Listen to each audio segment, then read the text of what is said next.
آج جنبش تو کر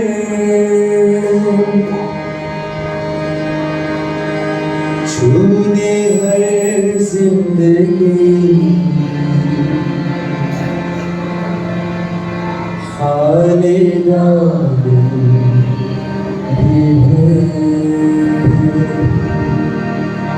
سے مل کر کہیں گے خدا پاک آج جنبش تو کر اور ہماری زندگیوں کو چھو لے، ہمارے خالی دامنوں کو بھر دے۔ اے خدا پاک آج جنبش تو کر، آج جنبش تو کر،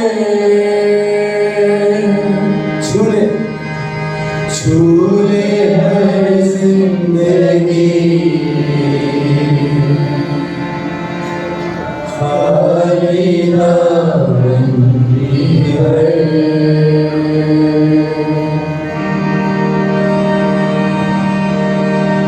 مانتا ہوں سبھی اپنی کمزوریاں، مانتا ہوں سبھی اپنی کمزوریاں، بخش دے خدا اپنی شہزوریاں، اپنی شہزوریاں دلیاں مجھے آج اپنا سر چھو لے ہر زندگی خالدہ بندی ہے۔ اے خدا پاک، اے خدا پاک آج جنبش تو کر، آج جنبش تو کر، چھو لے ہر زندگی، چھو لے ہر زندگی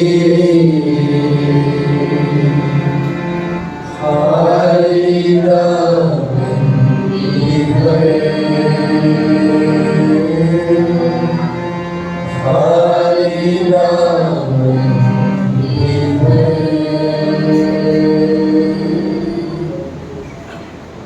ہمارے لیے آج کی انجیلی تلاوت مقدس مرکز کی مارک تقریب کے یہ انجیل اس کا تیسرا باب اور اس کی 31ویں آیت سے۔ مقدس مرکز کی انجیل اس کا تیسرا باب اور اس کی 31ویں آیت سے سورہ کلام اس میں کیا لکھا ہے؟ پھر اس کی ماں اور اس کے بھائی آئے اور باہر کھڑے ہو کر اسے جواب دیتا، اور بھیڑ اس کے آس پاس بیٹھی تھی، اور انہوں نے اس سے کہا، دیکھ تیری ماں اور تیرے بھائی باہر تجھے پوچھتے ہیں۔ اس نے ان کو یہ جواب دیا، کون ہے میری ماں اور میرے بھائی؟ اور ان پر جو اس کے گرد بیٹھے تھے نظر کر کے کہا، دیکھو میری ماں اور میرے بھائی یہ ہیں، کیونکہ جو کوئی خدا کی مرضی پر چلے وہی میرا بھائی اور میری بہن اور ماں ہے۔ یہ ہمارے خدا کی چیز ہے۔ آئیے اپنے سروں کو جھکائیں، خدا کی حضوری میں ہم سب مل کر دعا کریں۔ پیارے محمد جلال آسمان پاک کی گہرائیوں سے تیرا شکر کرتے ہیں کہ تو ہم جیسے بے وجود نکمے مومنوں اپنی پاک